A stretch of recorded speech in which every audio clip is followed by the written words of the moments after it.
My foundation myself as a brand is built on, love, God, and loyalty. So, anybody that I'm, dealing with as a brand, I'm gonna be loyal to them as much as they're loyal to me.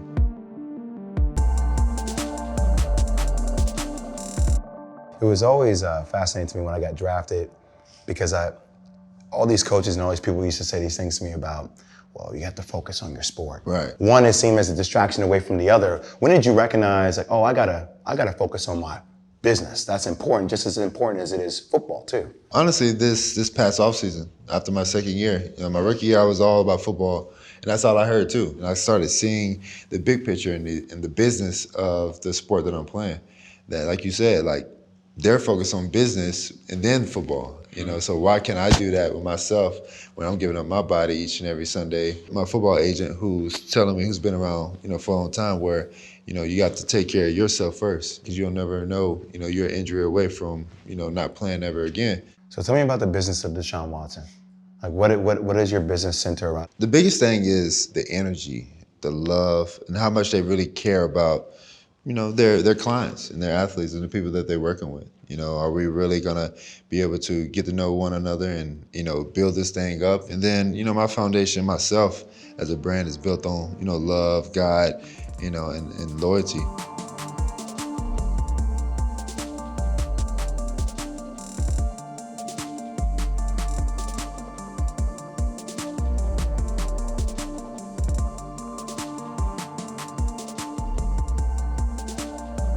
It was a natural partnership. We started talking about, what he's doing on the field, what he's doing off the field, what we're building, and it kind of felt like a really nice marriage between the two of us. So essentially, you guys are like the New York Stock Exchange for a different set of products. Yeah, you could say that. So the stock exchange for the things you care about, for collectibles, for the things that really have that emotional response, but have also driven returns. And that might be vintage watches, it might be classic cars, it might be rare literature, but something where you have this connection to it.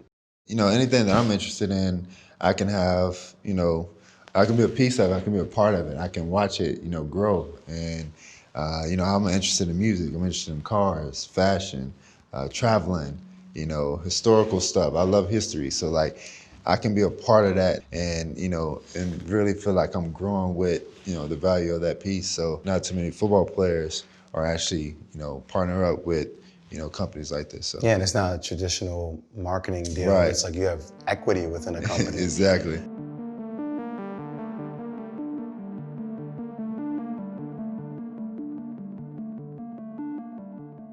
Take me back to a lot of your beginnings. You have a very humble beginning. I was in high school when mom got sick, age 13, 14, 15, and she was away for a year. She had tongue cancer. Never smoked in her life, just kind of happened. Out of that, 356 days of the year, I've probably seen her twice. But she was always said that, I just want you to be the son that I always want you to be. Like, take care of your brothers and sister and, go play football. And so at that time, I kind of, had different jobs, working up late, staying up late, working during school. Right, really? Like, what kind of jobs? Stuff. I used to work at the courthouse with the chief judge. I was like a construction guy. I worked with the Atlanta Falcons ball boy. So I was getting paid for all these different things.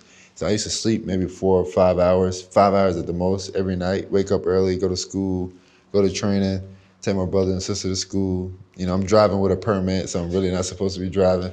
Just all types of stuff like that. But I kind of just, grew that hustle from my mom because she's always been a single parent with 4 kids, and no father figure around. So she's always been that grinder, that hustle, making sure that we had a, a house over our head and place to sleep and, food on the table whenever she can. Some nights we couldn't, but some nights she made sure that her kids was gonna eat. So you had an adult-like life as a teenager. Yeah. Adult-like responsibilities. For sure. How were you able to compartmentalize all that and then make a decision about what college you wanted to go to? Really, the college part was easy because, at the time, taking it back, I really, had to grow up fast, but I had a great support cast around me. College-wise, Coach Sweeney and Davo Sweeney and Chad Morris, they came along and I just fell in love with them because they knew what I was going through and they was that backbone, that support cast that I needed, especially at the next level. And they gave me an opportunity. At the age 14, they offered me and said, you're gonna change this university. I got offered at 14, I committed at age 15, and I stuck with it. When you got drafted and this is what it says publicly, but you got your 4-year deal, $13 million. You got like $8.21 million in your signing bonus. First off, how did it feel to have that money? First off. Yeah, man, that was crazy. I mean, I woke up, I was still in a team rookie hotel, and they was like, man, yeah, your first contract, your first money gonna hit the bank, at 2 a.m. We gotta get up at 6. What I do, I set my alarm at 2:01. Woke up and I seen it in the bank account, and it was just like, man, this is crazy. I mean, I'm a millionaire now. Like, I know taxes gotta come out, but still, though, like, this is crazy. I've never seen this much money in my life. See, you said something. You said taxes, Yeah. right? Like, so when did that process begin for you about, okay, you get taxed in every state that you play in, and you start going through what percentage do I want to invest in all these other things? I started in college. Coach Sweeney does a good job, especially for athletes or for the guys that are, leaving early or seniors. He have different people come in throughout the year and teach us about taxes and money and saving and picking cars and, girls and just all these different things that you got to be ready for once you leave college, because it's a different ball game, especially being a professional athlete. When you start seeing some of the money that some of these QBs make, when you're hearing about Patrick Mahomes or you hear about Russell Wilson or Tom Brady, like, what's the ultimate goal for Deshaun Watson? Like, what threshold should you be at? Same with those guys, looking at, I'm doing the same thing they're doing. I'm playing at the level that they're playing. So, I'm not going to set myself short for, anything. I know my value and what I'm worth and, and what I want to be at. Has there been a QB that has kind of like put you underneath his wing and said, let me help you or let me around the league? Like, do they do that in football as much as they do in basketball? I can hit up Drew Brees and he'll talk to me. Tom Brady, he'll talk to me. Aaron Rodgers, Russell Wilson.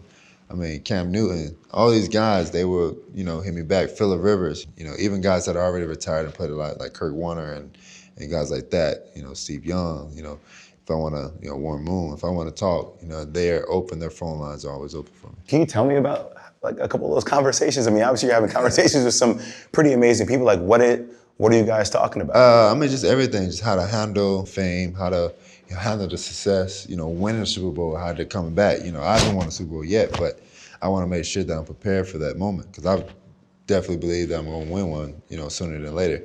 And then, just all types of stuff about life, about, dealing with different coaches, new coaches, different systems. They probably don't know it, but I watch them, watch the social media, how they play every Sunday, like how they go about their business. And I can take a little bit from each person and try to model it as me. Because I can't be Drew Brees, I can't be Tom Brady, but I can be the best Deshaun Watson I just can. And something that they're doing, I can probably do and turn it, put it in my spin, my flavor, my style. So 5 years from now, where's Deshaun Watson? What's he doing? What's his life look like? What's his business portfolio look like? What's his on-the-field career look like? Yeah, on the field, winning games still performing at a high level, making everyone around me better. Super Bowl? For sure. Super Bowl, 5 years? Okay. A couple of those. Yeah, I like that. I gotta have that. Then the business side is just really, I'm in hopefully a whole nother space. I want to be global and, not just doing business in the United States, but, overseas and, really just trying to, grow with different people around the world. The things that Kobe, Justin Verlander, LeBron, Kevin Durant, all these guys are doing is very motivating for myself to be able to do the same thing. They're moving how they want to move, not because someone else is telling them differently. Hey, I'm gonna do it my way and I'm gonna be successful doing it. I feel like you're on the right path for it, man. Yes, sir. You keep doing what you're doing, bro. Appreciate that, man. Thank Thank you, man. Yes, sir.